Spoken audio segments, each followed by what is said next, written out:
स्वागत है प्यारे बच्चों, आप सभी का एक बार फिर से। और आज का कोई विषय ऐसा नहीं है कि आज कोई इंपॉर्टेंट क्लास है या फिर कुछ ऐसा कुछ नहीं। तो फिर कहोगे सर फिर आज क्लास रखी किस चीज़ की है? हाँ, आप कहोगे सर क्लास रखी किस चीज़ की है फिर, जब आपकी क्लास वगैरह ऐसा कुछ नहीं है कक्षा 12 के लिए।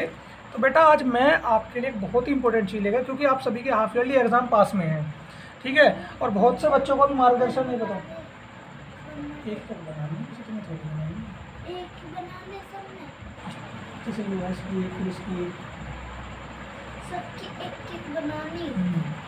हाँ तो बेटा बात करते हैं इसकी कि आज करने वाले क्या हैं। तो बेटा देखिए, आज का हमारा टॉपिक है, तो आज हम करने वाले हैं कि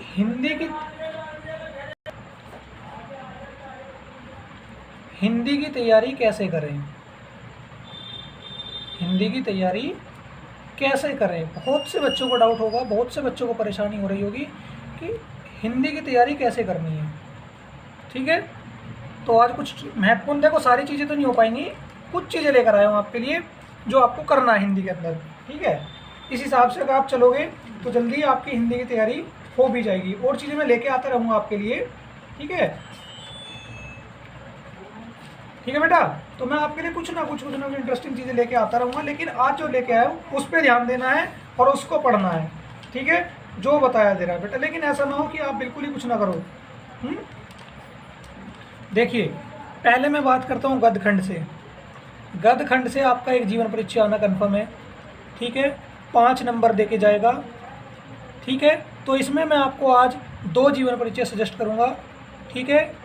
2 जीवन परिचय सजेस्ट करूँगा, कंफर्म 100% ये आपको पेपर में मिल जाएंगे बेटा। वासुदेव शरण अग्रवाल। नंबर 2 आचार्य हजारी प्रसाद द्विवेदी।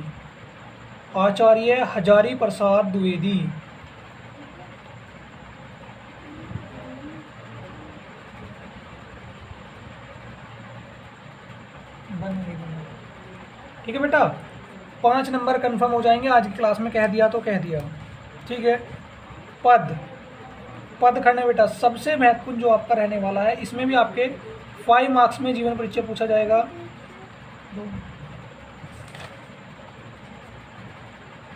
तो देखिए बेटा, पद खंड से जो मैं पद खंड से आपको बताने वाला हूँ, पद खंड से आपको क्या याद करना है? जयशंकर प्रसाद, और एक आपको करना है, अभी के लिए फिलहाल सुन लीजिए, सुमित्रा नंदन पंत। बेटा ये आपको जीवन परिचय 10 नंबर आज आपकी इस क्लास से कंफर्म कर लीजिए अपने, ठीक है। 10 नंबर आपके बिल्कुल पक्के हो जाएंगे इस क्लास को कंप्लीट करने के बाद में, ठीक है। अच्छा, इसके बाद में एक जो आपको भी याद करना है, ठीक है, जो आपका खंड काव्य है। एक क्वेश्चन मैं आपको दे रहा हूँ खंड काव्य का, ये मैं आपको धीरे धीरे तैयारी कराऊंगा, ज़्यादा बर्डन नहीं डालूंगा आज मैं। देखो 4 जीवन परिचय दे दिए हैं, ये 4 जीवन परिचय आपको याद करने हैं। अगला क्वेश्चन सुनिए, श्रवण कुमार आपका खंड काव्य है मेरठ में, ठीक है। श्रवण कुमार खंड काव्य आपका आता है, ठीक है। तो इस श्रवण कुमार खंड काव्य में आपको क्या करना है? देखिए, एक तो जो आपका नायक है, नायक का चरित्र चित्रण। दूसरा दशरथ का चरित्र चित्रण।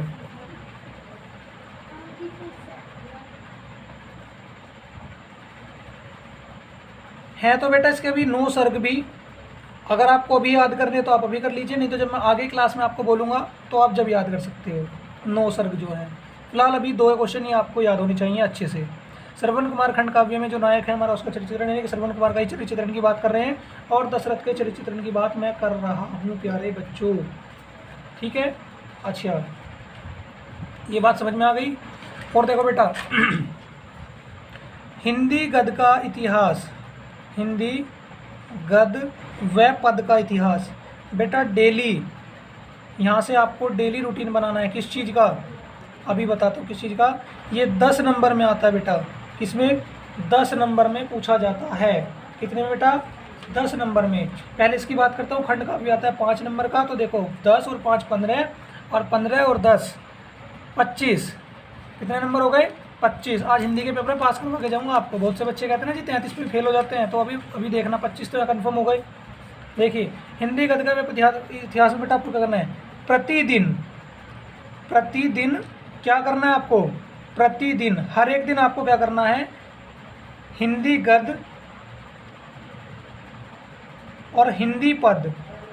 बेटा देखो अगर इस चीज़ को फॉलो करोगे ना, अगर इस चीज़ को फॉलो करते हो तो बेटा आपका फ़ायदा है, नहीं करते हो तो बेटा आप बहुत बड़ी मुश्किलों में पड़ने वाले हो। फिर मुझे मत कहना कि सर कोई कुछ नहीं हो पाया।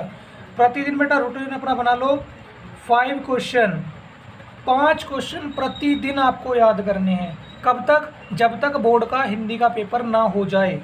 ठीक है, समझ में आ गई बात। हिंदी गद्य और हिंदी पद से प्रतिदिन 5 क्वेश्चन, यानी कि टोटल कितने हो गए, टोटल 10 क्वेश्चन। होते कितने बेटा, ये किसकी रचना है, ये ऑब्जेक्टिव है, ये वो है, ये वो है, बस ये पूछा जाता है, ज़्यादा कुछ नहीं पूछा जाता, तो आप आसानी से कर लोगे। ठीक है। अच्छा, आज की इस क्लास में मैं आपको वैसे बताना चाहूँगा कि जो आपका सुभाषी रत्नानी है, सुभाषी रत्नानी के जो बेटा आपके 15 श्लोक हैं, 15 श्लोक, वैसे तो ये आपकी उंगलियों पे होने चाहिए। ठीक है बेटा, 15 श्लोक ये जो हैं आपके, ये वैसे तो आपकी उंगलियों पे होने चाहिए बेटा, लेकिन अभी जो मैं आपको बता रहा हूँ केवल वो पढ़िए। ठीक है, देखिए सुभाषी रत्नानी 7 नंबर से पूछा जाएगा, और 7 नंबर मैं आपको यहाँ से दे रहा हूँ, 7 मार्क्स में आएगा। ठीक है, 7 मार्क्स में आएगा, ध्यान रखना। तो जो ज़्यादा, देखो 15 में आप कहोगे जी बर्डन इकट्ठा कर दिया आपने तो हमारे पर, हमें तो बोझ डाल दिया, हमें तो ये कर दिया, हमें तो वो कर दिया। अरे रुक जा बेटा, इतना परेशान ना हो। ठीक है, पहले जो मैं लिख रहा हूँ पहले उसको लिखिए। नंबर 1, परोक्षे कार्य हंतारम, प्रत्यक्षे प्रियवादिनम,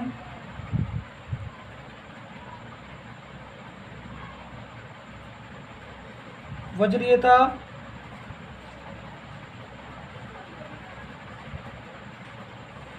मित्रम विषकुंभम पयोमुखम। ये वाला क्वेश्चन कैसे, एक तो इसका संस्कृत, एक तो इसका वो संदर्भ, और दूसरा हिंदी अनुवाद। ये दोनों चीज़ आपको इसकी याद करनी है बेटा, हो जाएगी। क्या याद करना है, संदर्भ और इसका हिंदी अनुवाद। बेटा जरूर याद करोगे प्लीज़, मेरी रिक्वेस्ट है आपसे।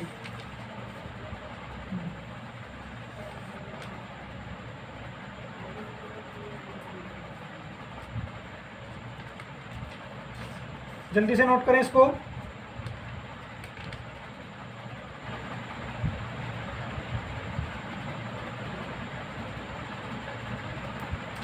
दो दूंगा केवल आज, 2। ठीक है ना, 2 आज, 2 फिर आगे, इस तरह से पूरे 15 याद कराऊंगा आपको। ठीक है बेटा, 15 याद कराऊंगा इस तरह से पूरे आपको।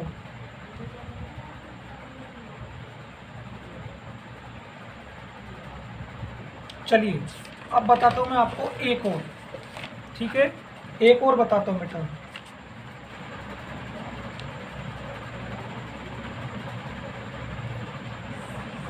न चोराहार्यम, ठीक है, न च राजहार्यम,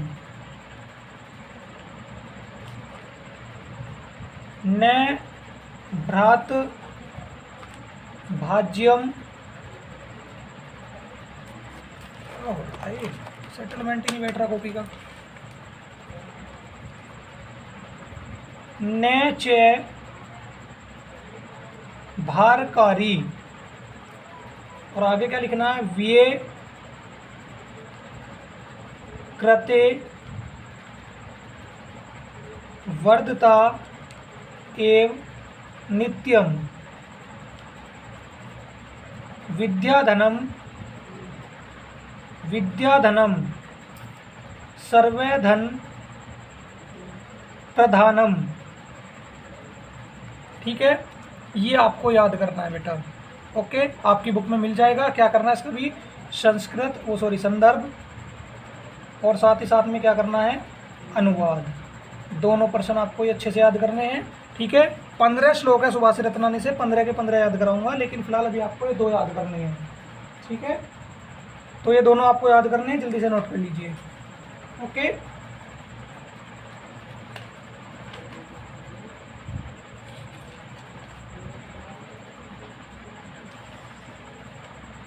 चलो बेटा ये याद कर लोगे, मैं आपसे उम्मीद करता हूँ। इसके बाद में आपको क्या करना है प्यारे बच्चों, पत्र लेखन आता है आपका। चलिए तो आज 5 नंबर यहाँ से पक्के कर लीजिए। पत्र लेखन से 5 नंबर पक्के कर लीजिए। कैसे, देखो जो मैं बता रहा हूँ ये वाला याद करना। ऋण हेतु बैंक प्रबंधक को, राइटिंग थोड़ा मैनेज कर लेना बेटा, मेरी राइटिंग अच्छी नहीं है। आवेदन वो प्रार्थना पत्र, पत्र लेखन लिखना है आपको। ऋण हेतु बैंक प्रबंधक को क्या करना है, प्रार्थना पत्र लिखना है, और उसमें जो चीज़ आप लिखना चाहोगे वो आप लिख देना बेटा।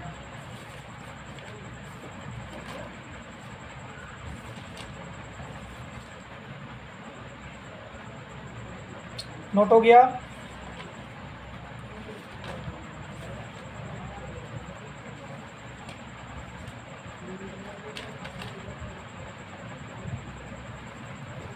चलो बेटा एक और बताता हूँ आपको, फिर आएगा बेटा आपका निबंध। आज से मैंने आपकी बोर्ड की तैयारी शुरू करा दी है। पढ़ना आपके ऊपर, ना पढ़ना आपके ऊपर। मैंने जो क्वेश्चन लिख दिए, अपना पेपर और ये क्वेश्चन एक एक मैच करके देख लेना, ठीक है। बस इतनी बात बोल दी मैंने आपको।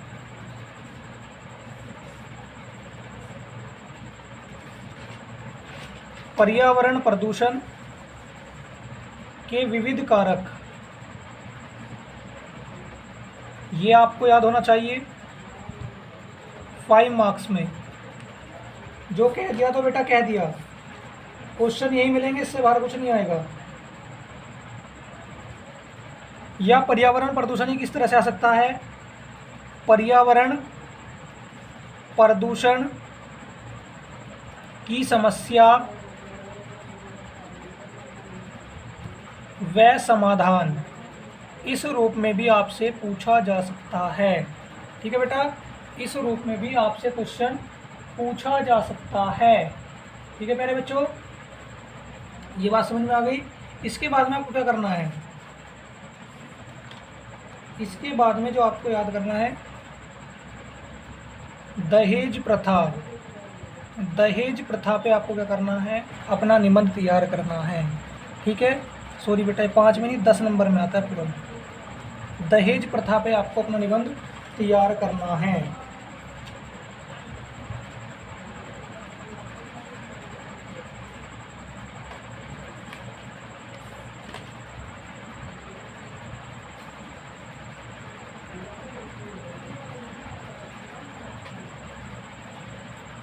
नोट कर लिया सभी ने?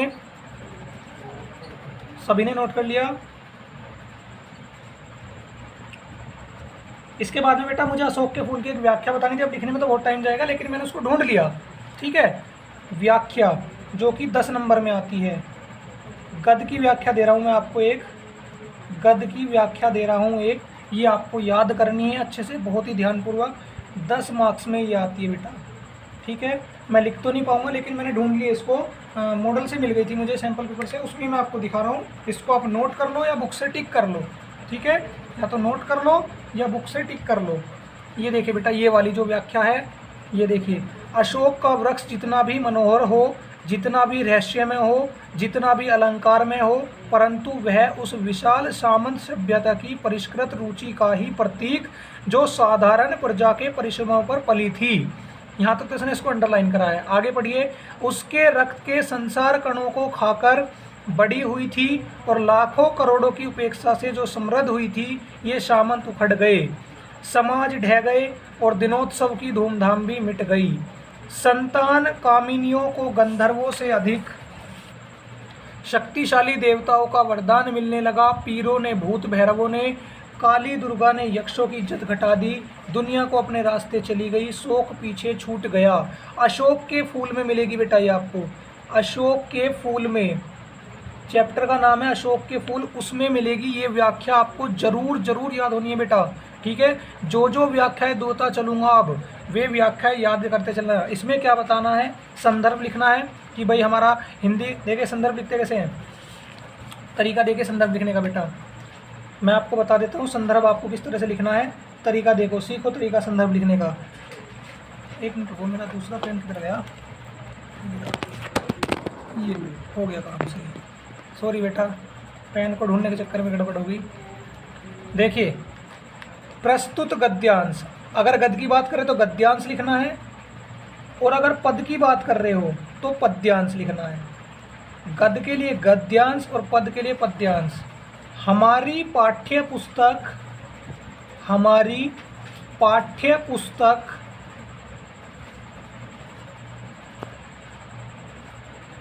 हिंदी के गद्य खंड से,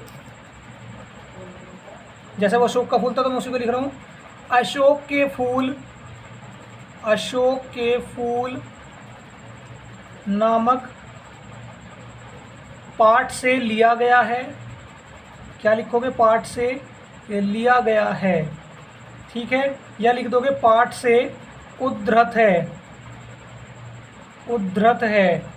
गद्यांश के लिए, गद्य के लिए गद्यांश आ जाएगा, पद के लिए पद्यांश आ जाएगा, और लिखा क्या जाएगा, प्रस्तुत गद्यांश या पद्यांश हमारी पाठ्य पुस्तक हिंदी के गद्य है तो गद्यखंड, पद है तो पदखंड के इस चैप्टर से लिया गया है। और एक चीज़ और ऐड करनी है फिर इसमें, जिसके रचयिता ये हैं, ठीक है, रचयिता का नाम ये है। इस तरह से लिखना आपको संदर्भ, ठीक है। संदर्भ के बाद क्या करोगे, उसने कहा है हमें इसमें रेखांकित अंश की व्याख्या कीजिए। तो पहले देख लेते बेटा, रेखांकित अंश कौन सा है आपका, ये रहा, अशोक के वृक्ष से लेके परिश्रम फलिता कंपनी, इसने इसको अंडरलाइन किया है, तो ये हो गया आपका, ठीक है, ये आपका इंपॉर्टेंट व्याख्या बन गई।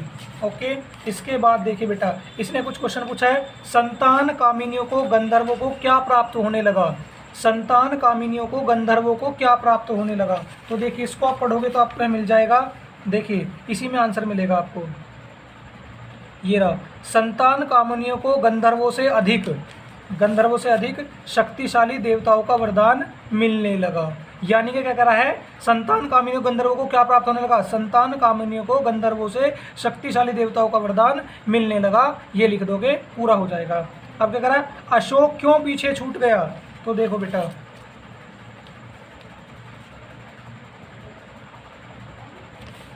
इसको हमने पूरा पढ़ा, और देखिए क्या कह रहा है कि भाई हमारा क्या था भाई गंधर्वों को क्या हुआ, शक्तिशाली देवताओं से अधिक वरदान मिलने लगा था, पीरों को भूत भैरवों से और काली दुर्गा को यक्षों की ने इज्जत घटा दी थी, इसी वजह से क्या हुआ कि वो हमारा पीछे छूट गया। फिर कह रहा है यक्षों की इज्जत किसने घटा दी थी, ये भी आंसर ये रहा, काली दुर्गा ने यक्षों की इज्जत घटा दी, ठीक है। इसी में आपका आंसर दिया मैंने, पूरी व्याख्या बता दी है, कैसे पढ़नी है, कैसे लिखनी है, सब चीज़ें बता दी बेटा, ठीक है। अगर एक चीज़ और सुनिए, अगर वैसे तो आपके मॉडल में या बुक में दिया होगा व्याख्या कैसे याद करनी है, अगर आपको नहीं होता है तो बेटा इसमें से आप थोड़ा बहुत पढ़ोगे और अपने शब्दों में कुछ लाइनें लिख दोगे व्याख्या में, खाली छोड़ने से अच्छा है इसको लिख देना, ठीक है। अंक मिल जाएंगे आपको पूरे, बात समझ आ गई, ठीक है। इस तरह से आपको ये वाली व्याख्या याद करनी है गद्यखंड से, ठीक है। और पदखंड से नहीं दूंगा अभी, पदखंड से अगले लेक्चर में दूंगा, और अगले लेक्चर में ही संस्कृत के में गद्य का क्वेश्चन दूंगा आपको, ठीक है। संस्कृत के गद्य भी नहीं दे रहा हूँ अभी, केवल मैंने आज हिंदी के गद्य व्याख्या दी है, जिससे कि आपको ज़्यादा बर्डन न रहे, आप याद कर लो अच्छे से, ठीक है, आसानी से आप इसको याद कर लो, ठीक है बेटा। इतनी बात मुझे आपसे कहनी थी। और आगे देखिए, एक बात मैं आपको और बताना चाहता हूँ, क्या कि जो आपको एक प्रश्न और दे रहा हूँ जो आपको जरूर याद करना है। रस है बेटा आपके, रस में से आपको करुण रस एंड नंबर 2 बेटा आपका वीर रस। कौन सा, वीर रस आपको जरूर पढ़ना है प्यारे बच्चों, ठीक है। दूसरी बात, आज मैं आपको कुछ अलंकार भी देके जा रहा हूँ, अलंकार, ठीक है। तो देखिए, आज 2 ही अलंकार दे रहा हूँ,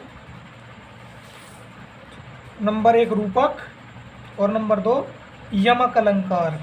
दो दो नंबर में आएगा बेटा रस और अलंकार, तो अपने 4 नंबर यहाँ से पक्के करना, 2 मार्क्स में ये और 2 मार्क्स में ये। ठीक है बेटा, ये आपको ज़रूर याद करना है, पीछे मत रह जाना बेटा। ठीक है, फटाफट ये बात नोट कर लो जो मैंने लिखी है और ये जो लिखा है, जल्दी से नोट करें फिर आगे बढ़ेंगे। ठीक है, नोट करें फिर आगे बढ़ते हैं।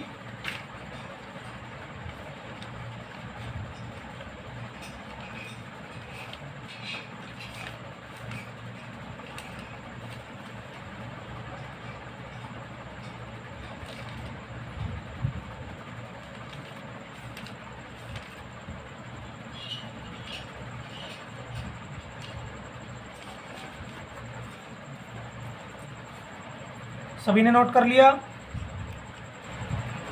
सभी ने नोट कर लिया? देखो बेटा, हिंदी गद्य और पद का जो ऑब्जेक्टिव बताया है वो तो जरूर याद करना है, डेली याद करना है प्यारे बच्चों, छोड़ मत देना। देखो ठीक है ना, छोड़ मत देना, नहीं तो फिर कहोगे जी ये तो गड़बड़ हो गई है नहीं, तो बेटा आपका नुकसान है अगर आप नहीं करोगे तो। ठीक है ना, तो उसको बेटा छोड़ना नहीं है। ओके, पक्का याद करना है। अच्छा देखो, इसके बाद में आपको 2 परिभाषाएं और देना बस आज के लिए, ये इतना बस आपको जब याद हो जाएगा आप मुझे बता दोगे सर हमने जो इतना भी आपने दिया था, मुझे लगता है आपके लिए 10 दिन का काम है, कम से कम 10 दिन के लिए सफिशेंट रहेगा। 10 दिन के लिए, 10 दिन कम तो नहीं होते, 10 दिन का समय दे रहा हूँ, 10 दिन के अंदर तक आपको याद करना है। आज तारीख है 8, अब आपसे अगली बार पूछूंगा, सॉरी बेटा आज हो गई 9, अब आपसे सीधा 20 में पूछूंगा, 20 तारीख में पूछूंगा, 20 अगस्त को, कि आपने जो मैंने प्रश्न दिए थे क्या वो याद कर लिए या आपने अभी तक याद नहीं करे हैं। बेटा अगर नहीं याद करे होंगे तो पिटोगे। ठीक है, इसके बाद में आपको क्या होगा, इसके बाद में आपको दोहा व सोरठा, दोहा व सोरठा ये बेटा आपको ज़रूर याद करने हैं। ठीक है, दोहा व सोरठा 2 नंबर में इनमें से भी लग जाएगा, कन्फर्म है। ठीक है, इन्हें भी नोट कर लो। ठीक है, इन्हें भी आप ज़रूर नोट कर लीजिए, फिर हम आगे बढ़ेंगे। ठीक है बेटा,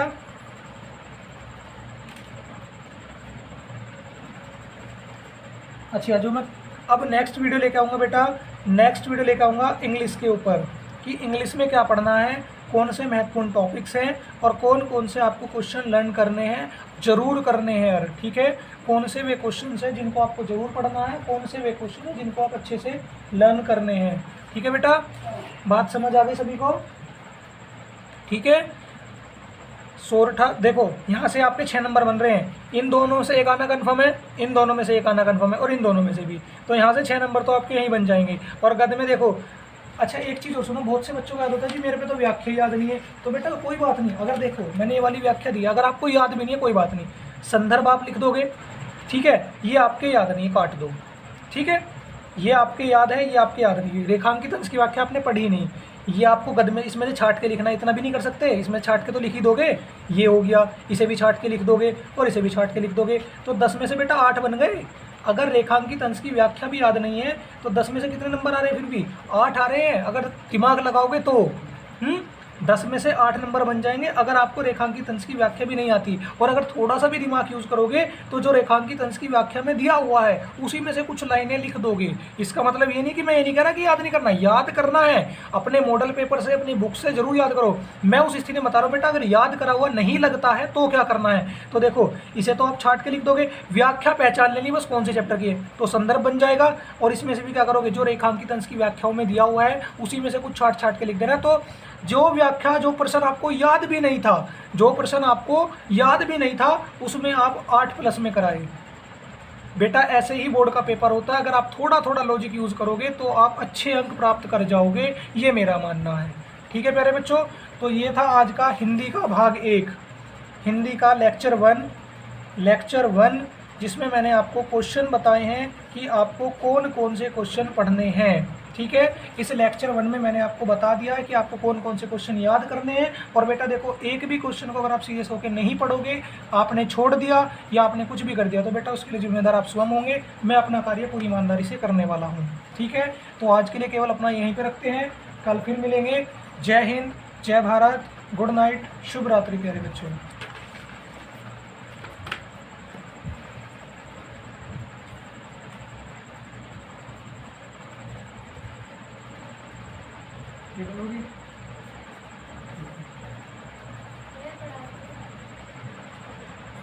तो